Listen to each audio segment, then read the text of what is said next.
You want the moon? Just say the word and I'll throw a lasso around it and pull it down. Look at the stars. The great kings of the past look down on us from those stars. So whenever you feel alone, just remember that those kings will always be there to guide you. I don't think it is very useful to speculate on what God might or might not be able to do. Rather, we should examine what he actually does with the universe we live in. We are all explorers, driven to know what's over the horizon. The most profound discoveries are not necessarily beyond that next star.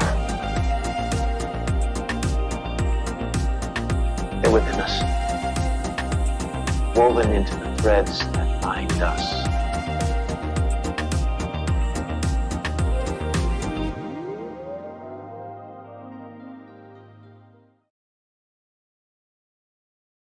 Good morning, happy Wednesday, happy Mercury Day. And Mercury Day will certainly stay true to its name today because we have Mercury moving into a new sign. Mercury is entering Pisces. So we'll talk all about the energy heading our way the next couple weeks, and we'll take a look at what's going on with the moon.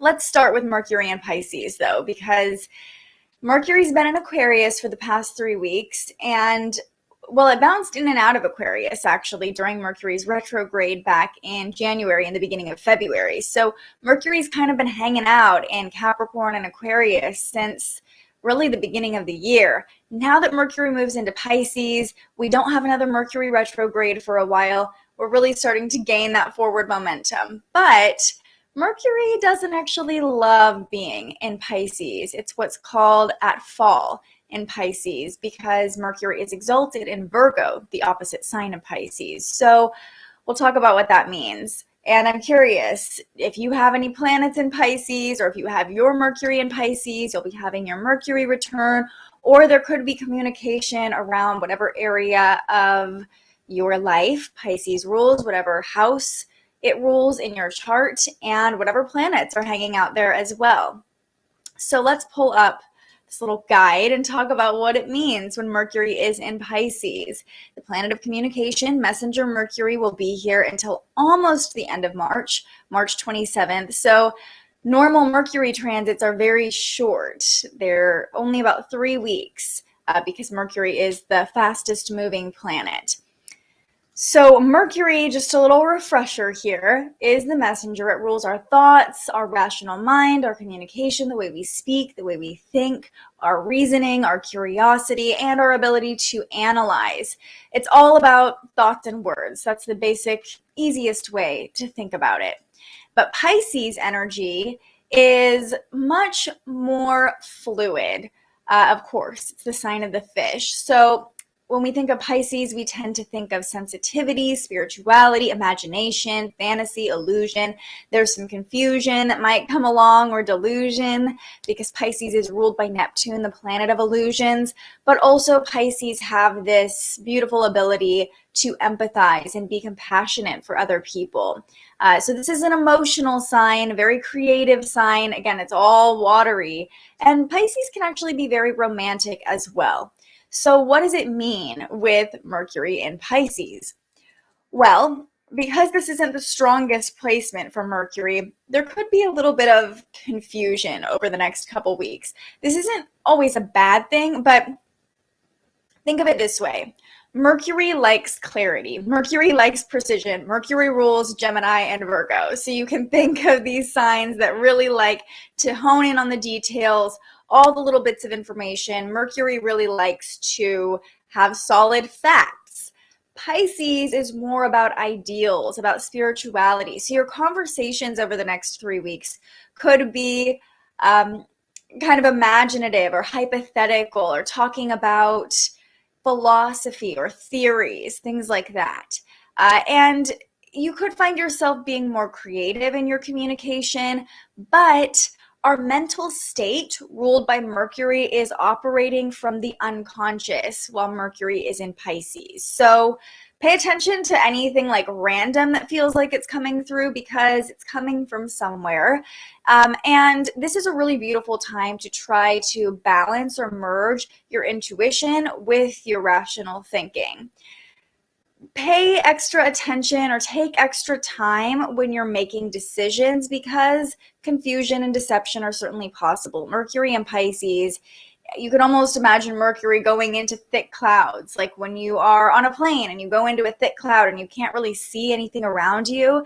It's going to be kind of clouding our rational mind or blurring the line between fantasy and reality. But the beautiful thing about that is it enhances our our intuition, I should say, our imagination, and also amplifies our ability to be creative.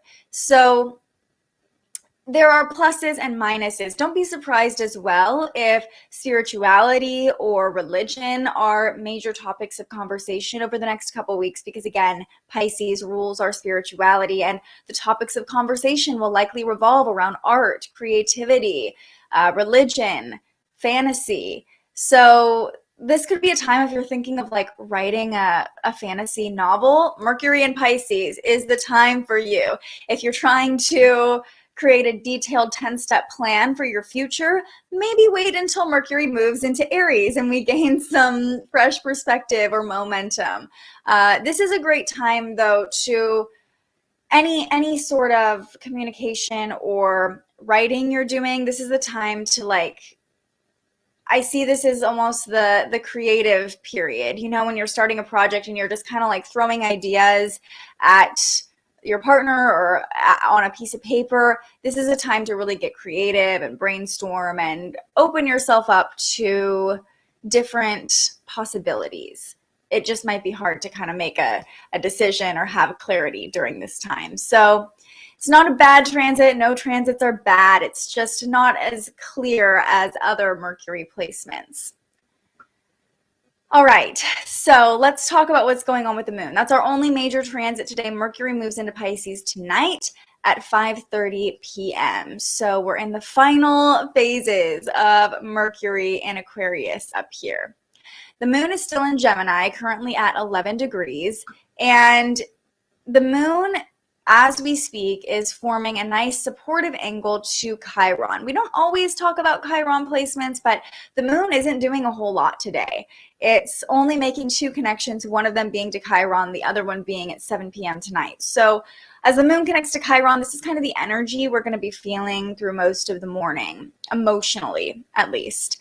The moon getting support from Chiron can allow for a healing moment, especially with the moon in Gemini. We're more chatty, we're more communicative, and we're more social. But if we open ourselves up to conversation, there could be an opportunity for healing. We could have a healing realization, or just see past trauma in a different way as the moon comes into this supportive angle to Chiron. Chiron is known as the wounded healer, so it brings an emotional awareness to our deepest wounds, but in doing so, it gives us an opportunity to heal them and heal others as well. So again, this could look like a healing conversation or a healing realization with Chiron supporting the Gemini moon. And then tonight at 7 p.m., the moon squares off to Jupiter. So let's jump ahead and show you what that looks like. A square is normally a tense transit. It's normally a transit that isn't the most positive.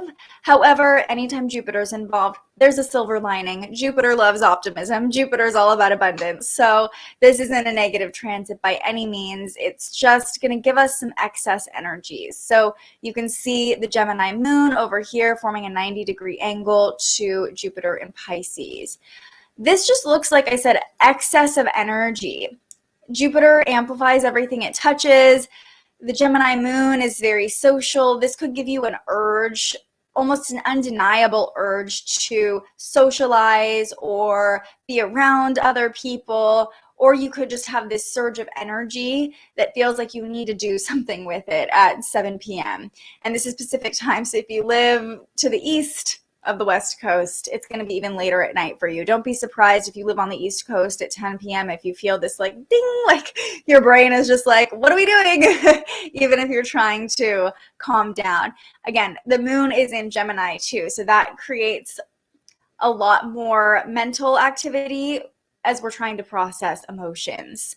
But this transit does come with a warning label. Beware of going overboard. If you do follow that urge to socialize, or, you know, Jupiter really likes to have a good time. It likes to have a party. So this could just be an urge to feel good, to reach for something that makes you feel good, aka food, alcohol, shopping. Could be a late night online shopping spree for you.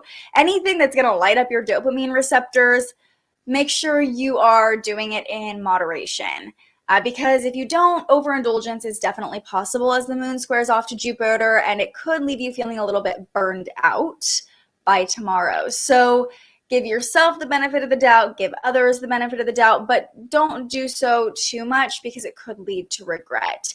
If you're like, oh, just this one cookie, you know, tonight where the one cookie could lead to the entire box. So just have some boundaries with yourself, and don't be overly optimistic. That's certainly a possibility as the moon squares off to Jupiter. Also, don't make any sudden or rash moves. Jupiter likes to be spontaneous. It's very hopeful and optimistic, but when we have this conflicting 90-degree angle, our optimism is clashing with our ability to make rational decisions, or at least comprehend how we're actually feeling.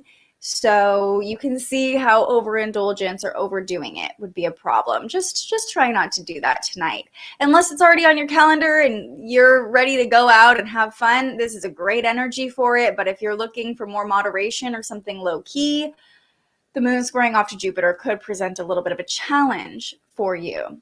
So that's all that's going on in the planets and the moon today. We still have Venus conjunct Mars in the background over here in Aquarius within a degree of each other. They'll be there transiting together through March 12th. That's the only other transit playing out in the background. So the skies are fairly quiet today. Let's do an overview and then we will pull a card.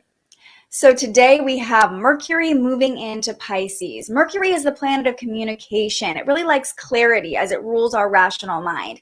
Pisces is anything but clear, and Mercury is actually in a weak position in Pisces. So this could create some confusion or murky understanding over the next 3 weeks. However, the beautiful energy of this transit is our ability to lean into imagination, to lean into creativity, to understand that it doesn't all have to make sense right now. Don't be surprised if topics surrounding spirituality come up for you as well over the next couple weeks, as Mercury is transiting through the most spiritual sign of the zodiac. The Gemini moon makes a supportive connection to Chiron this morning, which could allow for a healing moment or a healing conversation. And then by 7 p.m. Pacific time tonight, the moon squares off to Jupiter, which could give us a surge of energy, almost an excess of energy. Be careful of being overly optimistic or overly indulgent. It could be easy to go overboard when the moon squares off to Jupiter. Okay. Now let's pull a card. I'm going to pull from the Starseed Oracle today. Anytime we have a Pisces transit, this deck just feels so Pisces. So as I'm shuffling, as always, this is your chance to ask questions. Let me know where Pisces is in your chart, what other planets you have in Pisces that will be activated by Mercury over the next couple weeks, and just how the overall energy is feeling for you. It's also a good idea to look at where the Gemini moon is transiting through your chart. And at any point, if you're like, I don't know what my chart looks like, you can always go to thespiritualjournalist.com/birth chart and calculate yours for free. You can book a reading with me if you're looking for more clarity, because I know it can be really overwhelming the first time you look at your birth chart. Or there's also an option now on my website to purchase a breakdown of all the planets in your chart and a little report for $25, a little bit lower price point if you're not looking to invest in a full reading right now. All right, what do we need to know today? What do we need to know? Activated Earth. Power places, ley lines, trust where you're led. Never pulled this card before. It looks really cool. Let's see what the guidebook says. Activated Earth. Ley lines are invisible pathways on the land along which energy travels. They can be sensed when we tune into them with our subtle senses. Also known as spirit paths, they've been compared to the meridian system of the body used in Chinese medicine, and they link sacred sites, stone circles, burial mounds, and places of worship worldwide. In Australian Aboriginal culture, song lines were the paths traveled by the creator beings as they made the land and sea during the dreaming. These paths were recorded in the traditional songs and dances of the people, allowing them to access information about the land's history and to travel safely across great distances. Many believe that as we visit such sacred points on Earth, something is activated within us. Some also believe that by connecting with the land with devotion at these sacred places, something is activated within the planet too. Are you being called to travel to a sacred place that your soul remembers, or to tend the land you live on, to honor and acknowledge the known and unknown keepers or nature spirits of the land? As you connect with the earth and honor its keepers, the land opens up more fully to hold you. The fruits provide more nourishment, and the guardians watch over you. I love that this card is talking about these ley lines that connect sacred sites. It feels very Pisces, especially Mercury and Pisces, because tuning into energy, tuning into things that don't make sense to our eyes, but rather to our intuition, is definitely favored while Mercury is in Pisces. And I think this card is inviting us to open ourselves up to these concepts that aren't crystal clear, right? I mean, I've never heard of these, let's see, what are they called? Song lines before in Australian Aboriginal culture, but I think it's a great representation of spirituality in general, spiritual practices, spiritual beliefs. This is an invitation to open yourself up to learning about new spiritual beliefs. Even if they don't 100% resonate with you, opening yourself up to learning about them could lead to some profound breakthroughs or insights during this Pisces season. And something could be activated within you, just as the card said. So I know this is talking about physically traveling to sacred sites, but remember, Mercury rules our ability to learn things. So mentally, with technology now, Mercury also rules technology. We can mentally visit sacred sites. We can mentally learn about sacred rituals just by logging onto the internet. How lucky are we? This card is inviting us to open ourselves up to the energy all around us, and almost like open during Mercury and Pisces, open the receptors in your mind to receiving new kinds of stimulants or new kinds of signals, because you might be surprised what comes through. There is definitely a potential to deepen your connection to your intuition with Mercury and Pisces. And like I said earlier, almost learn how to balance or merge your intuition. I just said that super weird. Your intuition with your rational mind, because we know that sometimes our mind gets the best of us. It doesn't actually know what's best all the time. But again, we can't only follow our gut instincts all the time. Our rational mind is there to help us out as well. So this is inviting us to open the mind to new spiritual information. Yeah.